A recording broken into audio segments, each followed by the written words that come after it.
Tonight, we tell you what we thought of Spider-Man Into the Spiderverse. Plus, the Punisher, he's coming. And a very special guest speaks out in defense of the gifted. Marvel TV Weekly starts now.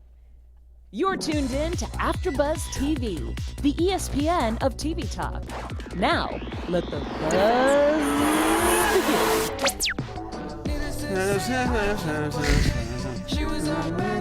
Hey, welcome to Marvel TV Weekly. I'm Christian Bladt, joined as always by the one, the only, the festive Xia Anderson. Hey guys, I've got my antlers because that was the only vote, but it got 4 up likes. So Hey. antlers it is. Antlers it is.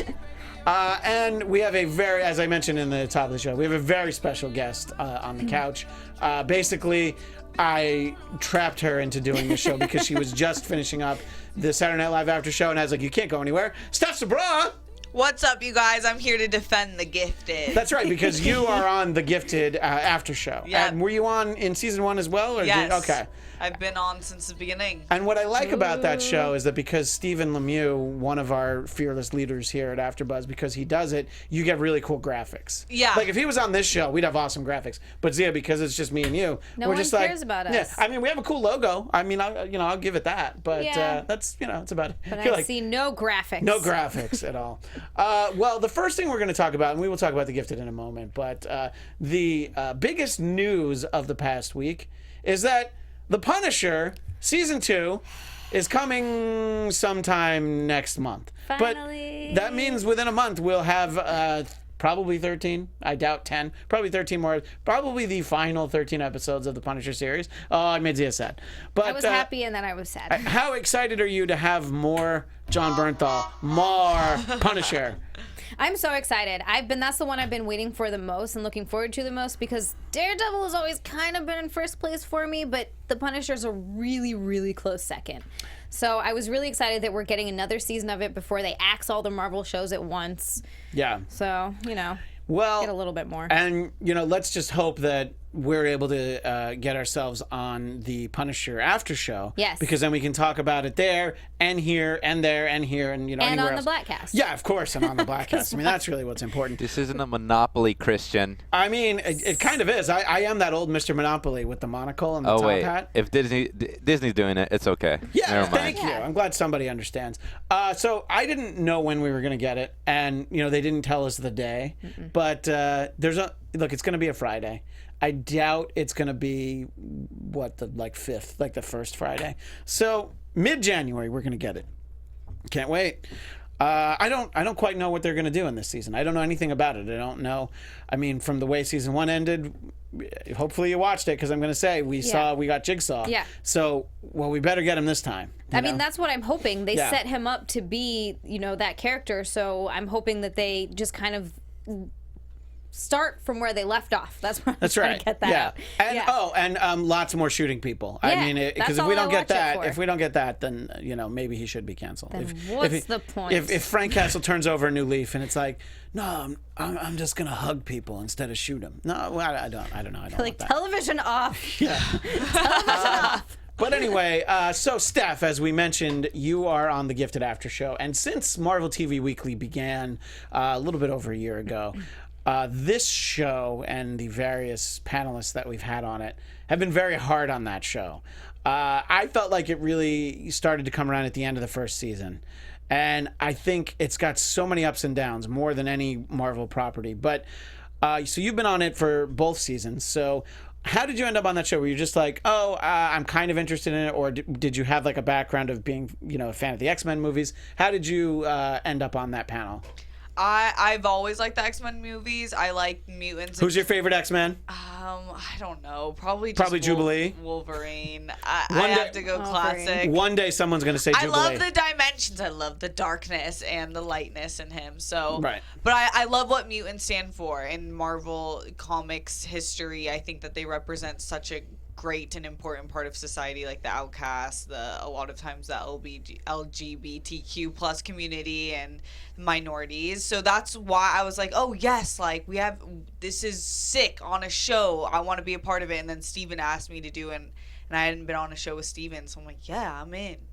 Yeah, I mean, technically, we signed up to do South Park so we could do a show with Steven. And yet, Yeah. once we came on South Park, he's like, yeah, I'm out. He didn't want to do it with us. Like- So good for you that you get to do a show with Steven. But at least I get a show with Christian. So Well, that's true. Everybody wants a show with Christian. yeah. You're not wrong. You are not Well, wrong. and Xia, look at this duo. You lucky Marvel TV I know. Weekly. We used to have other people on the Well, show, but man, there's not everybody- room. This desk isn't big enough for 4 people. They're Xia. okay.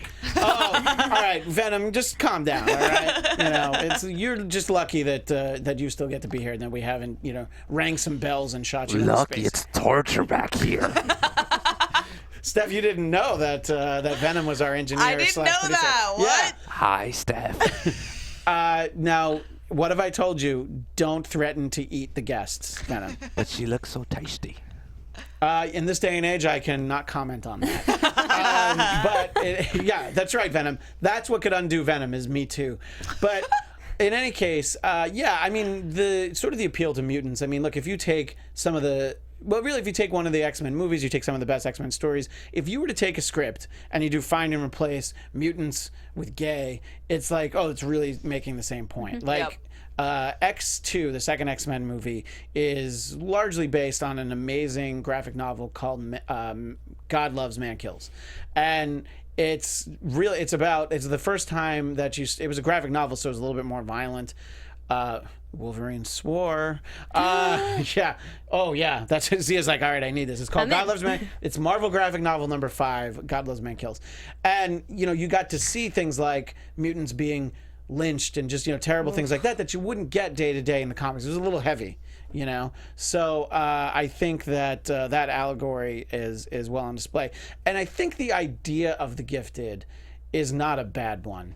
It's basically like, well, let's take some underserved characters in the X-Men universe, like Thunderbird, who died 3 issues into the run of the new X-Men, the Uncanny X-Men, and Polaris, who's a great character. I love Polaris.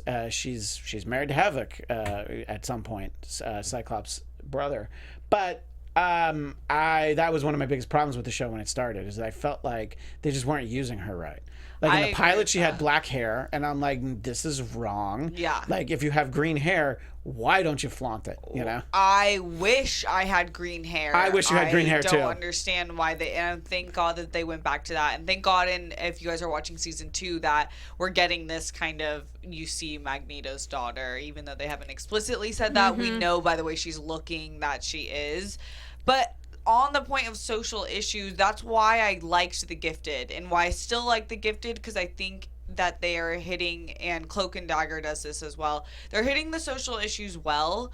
Cloak and Dagger does it better, in my opinion, but that's what's important about the mutant shows, is that why not do that world building and talk about immigration and issues that we're seeing today with mutants. So they do hit that pretty strong. Where I do find weakness is they don't utilize the characters as well as they could. Yeah, I think that, let's see, maybe it was 2 episodes ago, there was a great backstory of Polaris, and I'm like, oh, I've only been waiting the whole series for this. Yeah. But I thought that was really well done.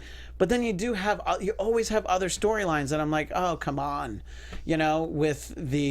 so you have the Purifiers, and then you have what, Agent Jace, what is this? Jace Turner. Jace Turner. Yeah. The worst. Well, he's the worst, because it's like, all right, so sure, you worked for Sentinel Services and your life went askew, but this is a hate group, and by the way, you're black.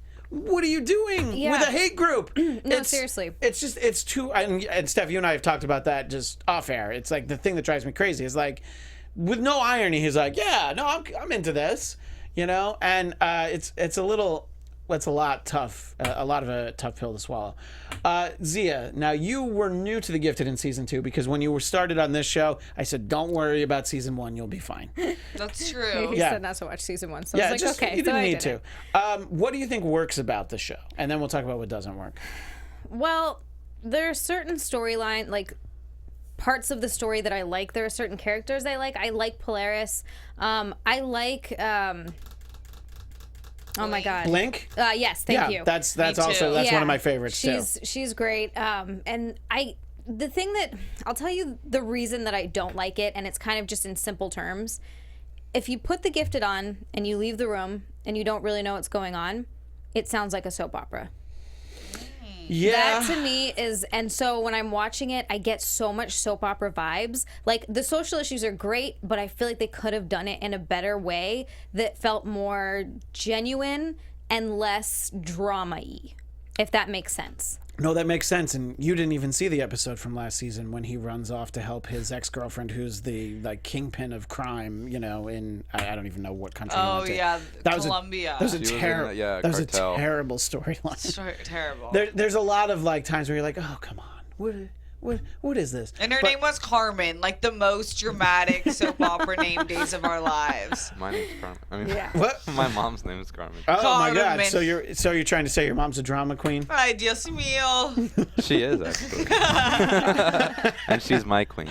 That was so cute. And yet sad.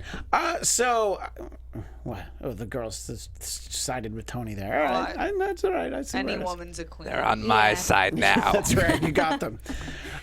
So yeah, and I think like the way that the fall finale ended was infuriating. That it's like, so you have Thunderbird trying to push a truck and he gets like pinned against a truck, and then Agent Turner is like, I gotcha, and I'm like, oh man, you're the worst. Like, you know, he should just be able to like look at you and knock you over. You know, he's such a wuss. That scene really pissed me off, and Steven actually stopped me from harping on this too much, because with the inner circle, why they're such powerhouses is that they've all been like, okay, we know your skill set, this is what you're gonna do. We know your skill set, this is what you're gonna do. For some reason, the Underground, who's been established for way longer, doesn't know each other's skill set. You have Eclipse, the power of the sun, essentially, and then you have Thunderbird, and you don't use Eclipse at all except to run. Why don't you run with the shield and then use Eclipse to block the racists? I mean, it's a great point. And Steph, oh my God, you just solved that whole Yeah. finale. They could have. I just remember all of watching that. it and I'm like, this really doesn't work. And like, it seemed like it was like the stunt was choreographed badly. It was just a lot of like where I was like, oh, there's only like 3 minutes left. I can't wait to be at the end of the midpoint of the season. A couple of things that I've liked this season. I like the introduction of the inner circle. Most of the characters. Yeah. And I think that it's cool that we've gotten the Morlocks, which I feel like we'll get more in the second half. Underutilized. Yeah, no, I Agreed. think Yeah. underutilized so far. I think that they can make it up to us in the second half, and we'll, feel pretty confident that that's where Blink's running off to. So I think that could be really interesting. So I think we could see a lot more of both of those things. So Xia, what do you think works about the show? And we'll see if Steph agrees with you. Oh, okay. You know what? I like some of the backstories we've been getting. I like seeing Reva's backstory. Yeah. Because I like seeing that side of her. Yeah, what and I don't how she got from where she is, or where she was to where she is now. Go ahead. what I don't like is seeing her use her power. That's ridiculous. Yeah. Her like, oh, yeah. Opera? Yeah, Opera yeah. Mama? Yeah, the very popular Adam Sandler character Opera Man, basically, with the destructive force of Opera Man. Yeah. Yeah, and I also really like the Morlocks. I agree, Steph. I think they're underutilized. I would like to see a bit more of them. I think I wish that they hadn't glammed them up so much. I know that sounds like because I'm so used to the cartoon Morlocks. Yeah. I wish I'd Well, seen the just a cartoon little bit. Morlocks are a lot like the comic book Okay, Morlocks. yeah. That's basically. But I do like seeing them. That's really fun, and I kind of like seeing the dynamic with Blink and the Morlocks. This is just purely because Thunderbird is just so pretty. Absolutely. Absolutely. I mean, even I've noticed he is a pretty man. Every Yeah. time he's on the screen, I'm like, geez, Lord, he is a good-looking person. And that's just a whole other side note. But hey, I it's like important. his character as well. So yeah, and the hate group, while it's infuriating, makes a really good point. I like the way they show that. But yeah, watching it is very painful because you're like, this is ridiculous. It's a good story point, and I like that they have, that guy was like a dad on the OC, the talk show host. Oh yeah, who's basically right. He's like a super powerful, like, I don't know, Rush Limbaugh type, basically. And how am I forgetting? Like his influential name? type. I don't know, Bill O'Reilly. Is that who you're thinking? No, yeah, but also Sean Glenn Beck? Hannity. Oh, Sean Hannity. I was gonna list all of them, and eventually I was gonna be Basically, right. he's just a combination of all of them. And no, the group existing is good story. It's just Agent Turner. Like, come on, man, you you just can't. But apparently, he just really wanted to feel included. It's just crazy though, because you can tell they show so much of this back and forth with him where he's not really that guy, but somehow he just starts going along with it, and he's like, whoa guys, this is really extreme. And they can talk him into it that easily. Yeah. Is it really because he has nothing? I don't know. Anyway, that just that's why they have the sort of exhausting storyline of him trying to get his wife on the phone. But God. yeah. By the way, his wife, probably the smartest person on the show. Yeah, just like cut and run. There's Leave him. Yeah, there's no reason to seriously. be with this guy. So at the center of the series, both seasons, is the Strucker von Strucker family. I had high hopes for Andy this season, that he was going to be a little cooler, a little tougher.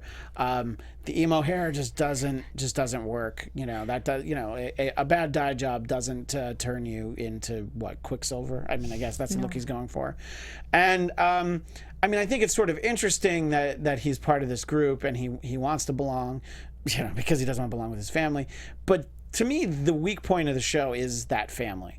They're like having Reed have powers because, he was the worst part of the show. Yeah. And now his wife is the worst part of the show. Which is surprising because they're such strong actors. Yes, I just don't think that they fit well in this story. Yeah. And it's interesting that you say that because I do have to agree that the whole premise of the show was kind of built off this family. But I think that they're realizing that this, upper class family dynamic's just not fun, really, especially when two of your family members doesn't have power. So they gave it to Reed, and it just seems like it's not developed in the best way. And I think both parents might end up dying. That's what I kept asking for in season 1. I was like, the show is going to be so much better if you kill it. Week in, week out, our former co-host here, Michael Shirley, we just wanted them to die so much. It just, we would have sicked venom on them if we could have, if only we could have. But, he won't eat just anything. That's really the problem. He has some degree of standards. So I think that the show is continuing to improve, but it's definitely like a, one step forward, 3 or 4 steps back. I thought that that Rebecca character who was super powerful and like Andy's girlfriend and whoops, I killed my girlfriend. That was actually interesting. The way that played out. Yeah, the way that I didn't see him killing her, by the way. No, me neither. I kind of hoped she killed him. That's just me. But I thought that was much more likely to happen because, but I thought it was kind of interesting that you have this like super powerful mutant who's just like, oh, it'd be really fun to kill all these people. So they've definitely had some surprises in this season, right? I would say that was a fairly big one, right, Steph? Definitely a huge surprise. And I do have to say that I've enjoyed both seasons, but the past 3 episodes have been really strong. The last one in particular is the strongest, I think, ever in the Gifted history. So I think we're getting to a place of where the writers and the initial vision was supposed to be. So I would stay tuned. Yeah, I think you're right. And interestingly enough, the last episode so far was called Game Changer. Maybe it was a little bit of a game changer for all of us, except for that last scene with Thunderbird. I don't know. I don't mind keeping an eye on the show for this show, but there's weeks, Xia, where you come in and you're just like, oh my god, I can't believe I had to watch that. There were a few really episodes where I was like, oh. But yeah, I agree though. I think the last 3 have been more where I'm interested in the story and I'm a little bit more interested in the characters, and I like some of the risks they took with Rebecca killing that room full of people, and then Rebecca ending up dying. I like that they did that. Just because it adds a little bit of edge into the show. And I also didn't expect it to happen so quickly. Yeah. I figured that character was going to be around for a little while. Yeah. But, and, it kind of makes you very sympathetic. What I like that it does with what's happening in just the world today that they do really well is that it's showing how everybody has their own agenda and how they're doing whatever it takes to further their own agenda. And it's always so opposite from everybody else's, and nobody can see any sides. There's no middle ground. It's just a bunch of people yelling that whatever they want and whatever they see is right. And nobody works together. America. Like, it's, So that's, the way they showed that, I was like, oh, yeah, okay, I get that.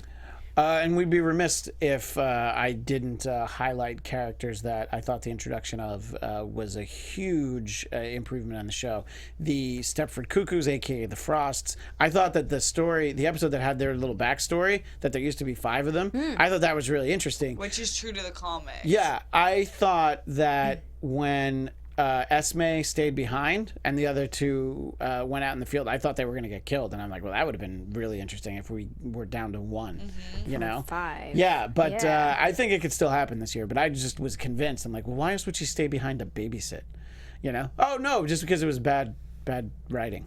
But you know, I had my hopes. I don't know. Those characters are great, though. And I definitely like. What are people saying in the chat about The Gifted? We never spend this much time in The Gifted. No, I know. Ivan Soto said Andy is a moron. That's just what made me giggle there. Absolutely. I don't think anybody in this room is going to disagree with that. Because that was great. But first of all, I have to just say that everybody was excited to see Steph. Everybody said, hi, Steph. Hey! Let's say that first. Oh, all Yeah. right. Okay. Love the chat fam. Yeah.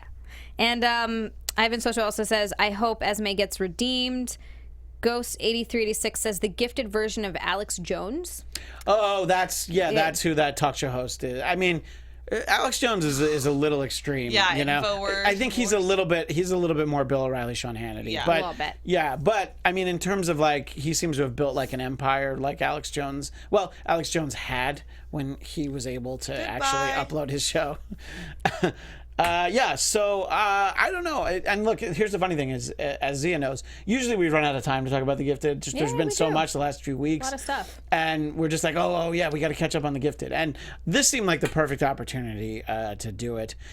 Steph, where else do people find you? I guess South Park. We just wrapped on season 22. Yeah, it was sad, but we'll still be doing some sort of South Park weekly. Yeah, Phil always likes us to do like game trivia contests and Yeah. favorite episode theme shows and stuff. So we'll be back in the new year at some point. In terms of Marvel shows, The Gifted, obviously, but we are on a mid-season hiatus. Cloak and Dagger when it comes back, which is next year. You know, somebody thinks that she's too old for that show. Dude, no, it's amazing. She watched every episode, so it's not. I saw everyone. And you didn't. I'm with you. I'm I really sorry. liked it. I love sorry, you Cloak guys. and Dagger, and And- I have such I love the And cast. let's just say I'm substantially older than Xia, and I am not too old for the show. So Yeah. I don't quite know what it is. I don't know what you missed. Yeah, Sorry, we'll have to guys. talk Sorry. after. Yeah. Star Drew says, is Steph coming back to the Cloak and Dagger after show? Yes, I should be. I mean, Okay. fingers crossed. Hopefully, I will be able to. I love that show, and I love the people involved. I think that the casting of both Tandy and Tyrone was great. Because Perfect. if they weren't, the show doesn't work for me. But you don't like them, right?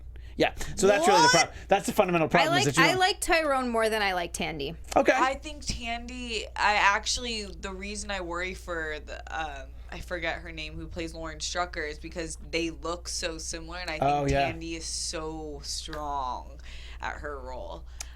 Kind of also a similar role too.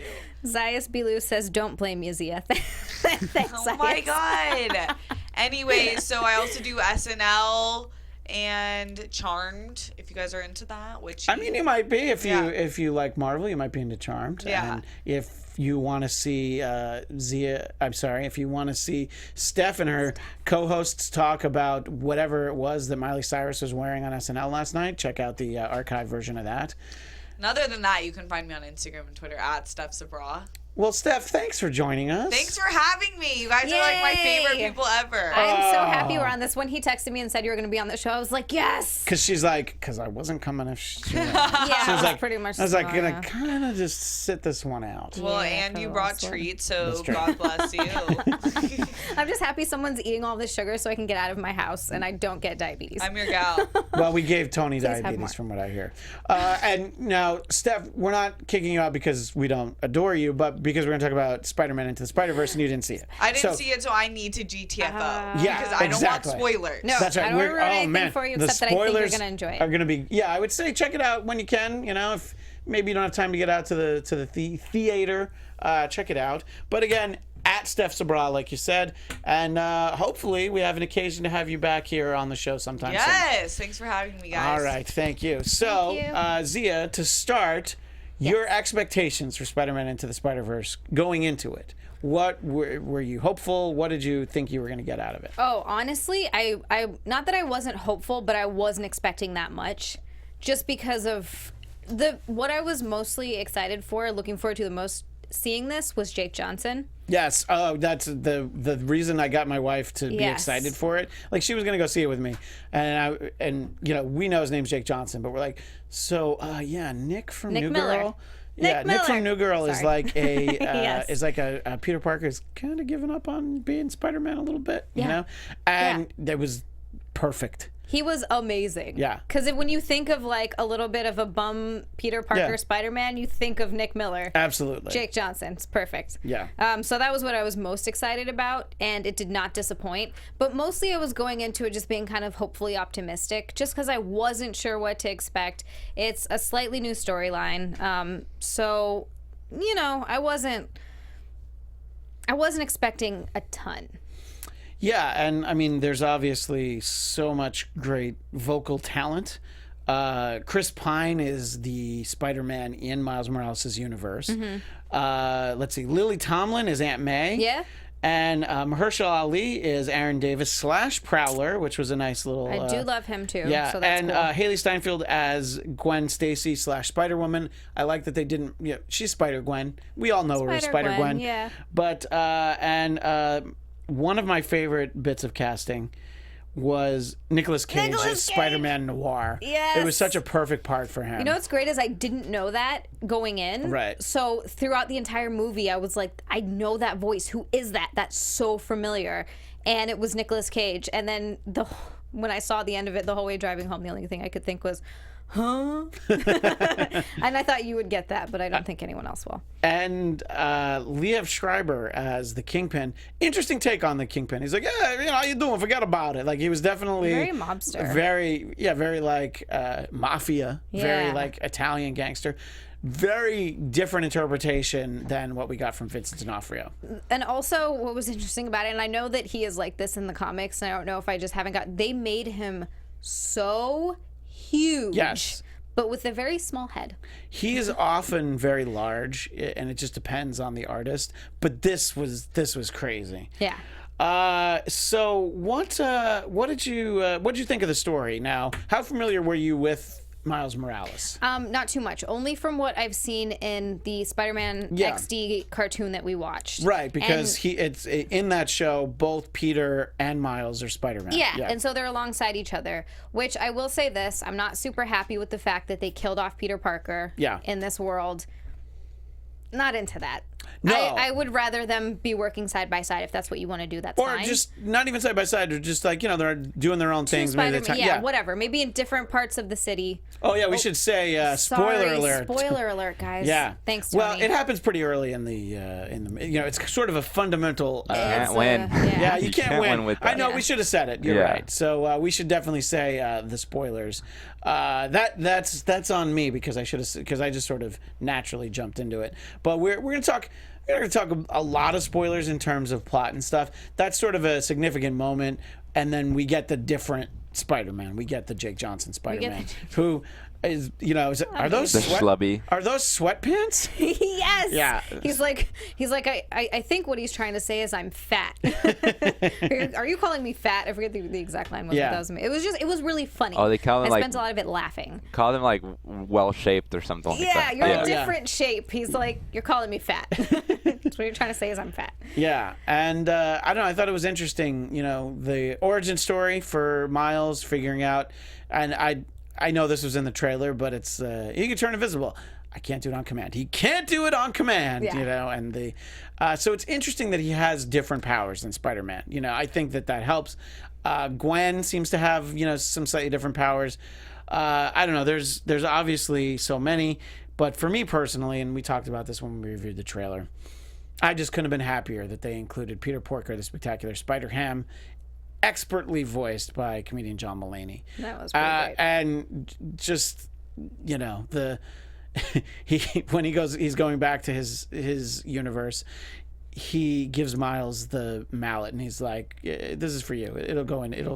What is it? It'll shrink down. fit in your It'll fit in your pocket." pocket. That's what it is." And I just loved stuff like that. You know, I thought that was it was very funny that they included him. Yeah.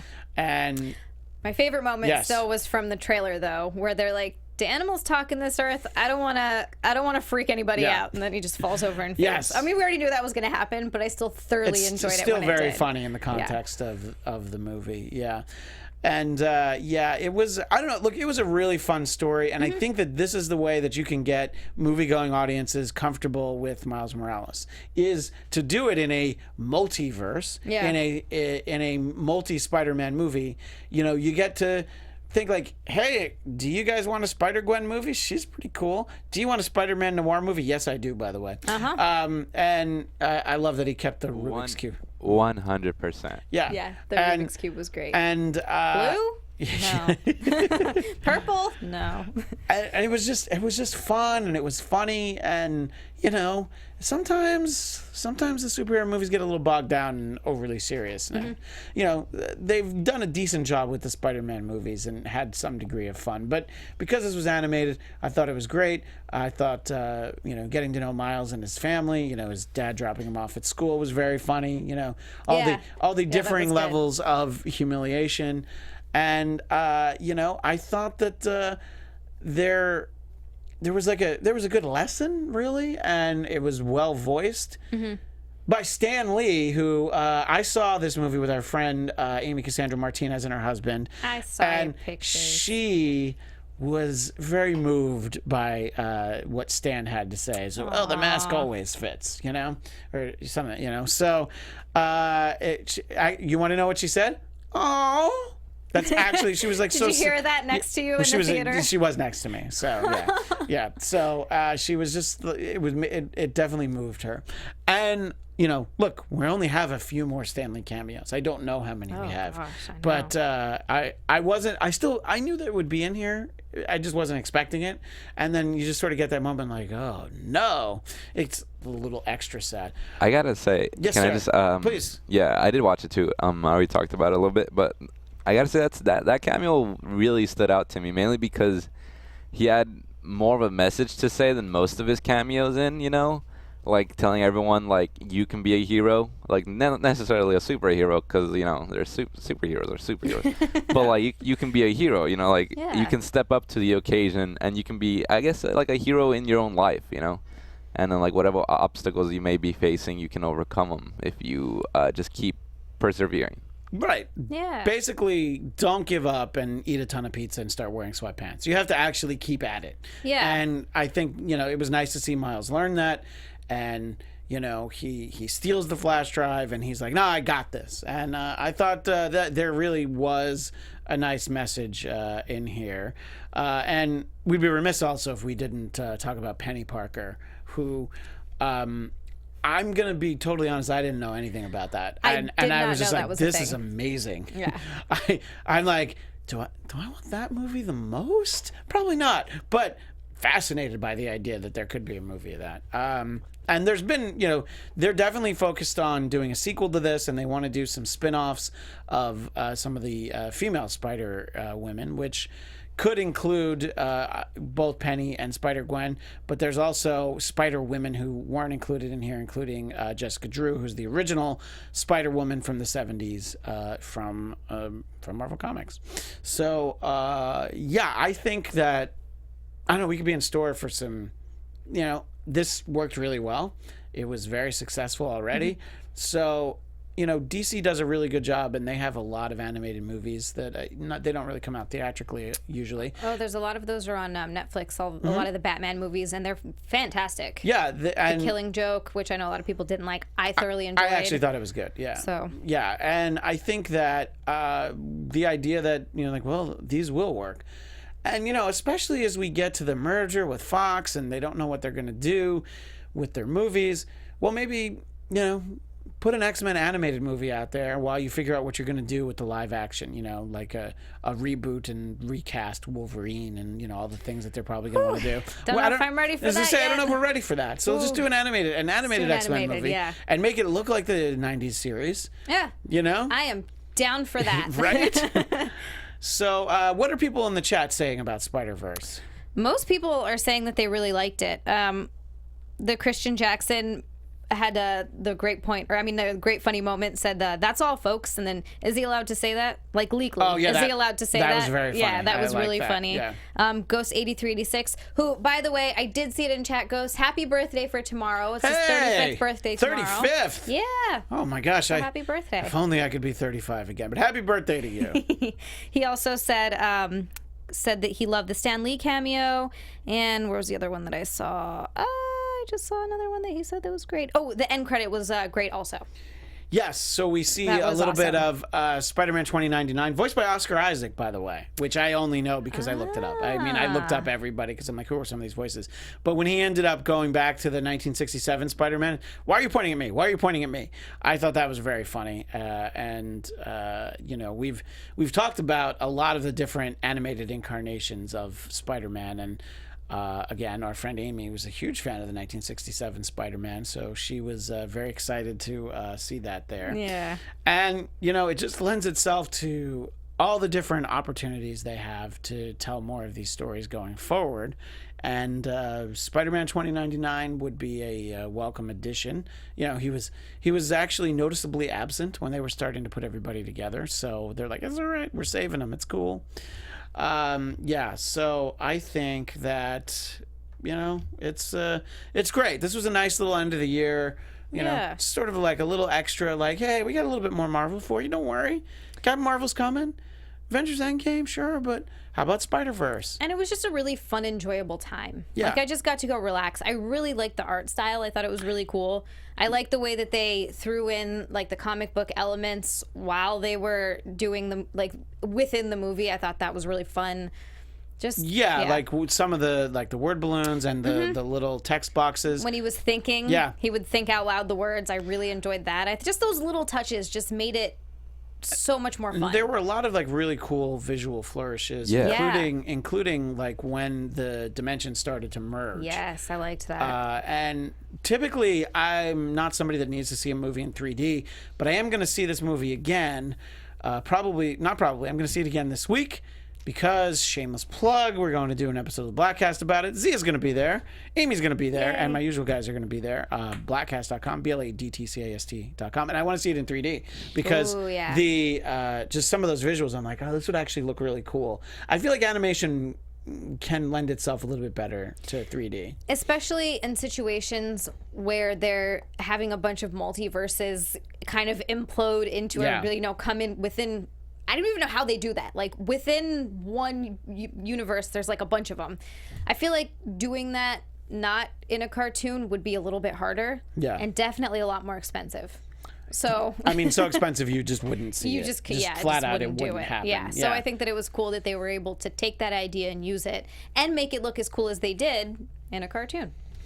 And look, let's not gloss over the fact that you know, Marvel's doing a lot better in terms of having, you know, in terms of Captain Marvel, we're going to have more female and minority leads. And, you know, yes, there's a lot of Spider-Man in this one, but Miles is the main character. Mm-hmm. And I think a follow-up movie would probably not have much of the Spider-Verse aspect. It would probably be a Miles Morales movie, which I think would be great. You know, Peter Parker's always going to be my Spider-Man. He's just my guy. You know, it's well, he's always been Spider-Man. Yeah, that's the thing. That's the one thing that I know. I already said this. I just kind of wish that they hadn't killed him. I think it would be fine to have two. Right. Again, spoiler. But hey, Anthony, in the scene in like Aunt May's garage when you saw all the Spider-Man suits, did you notice the one from the video game there? Oh yeah, I saw that. That was really cool, right? I mean, I knew because a friend of mine who plays the video game. Yeah, I noticed that.